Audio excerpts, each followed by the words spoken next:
Then my mom, Anna, fell. Of course, she was rushing, and she missed the chair, and her ankle was broken. And so after the hospital came the nursing home. She tried to do the therapy, but when you are 99 and a half years old, it is hard to exercise. All she wanted was a little blackberry brandy. Dr. Cressy said Richard and I couldn't pick her up, and he was right.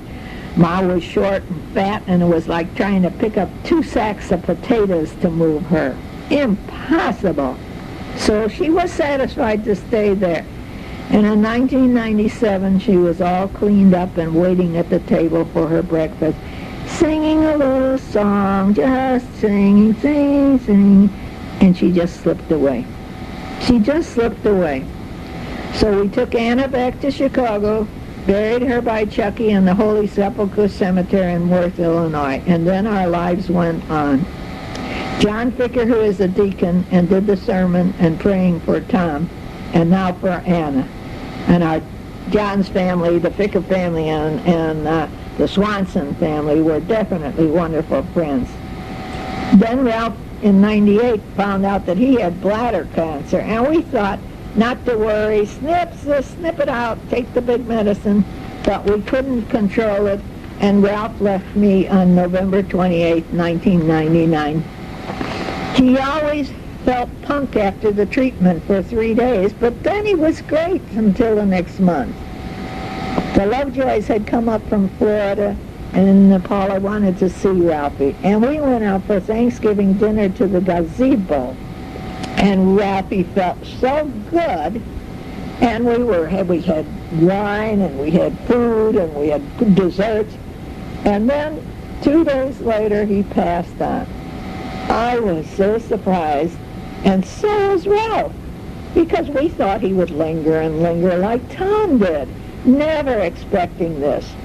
Bing, bang, he died of a heart attack. I don't know. One time I had said to Ralph, Ralphie, I'm so sorry you are dying. And I always thought that I would be the first one to go, not you. And he said, yeah, Pearl, and I always thought you would die first also. So we both had that in mind. We had a good laugh on that one. We had 49 years together, which is a lot more than most people get, and fairly healthy years, so we can't complain. Tom is gone in 1995, February 27th, 52 years. Anna Rose, April 24th, 1997, 99 and a half years.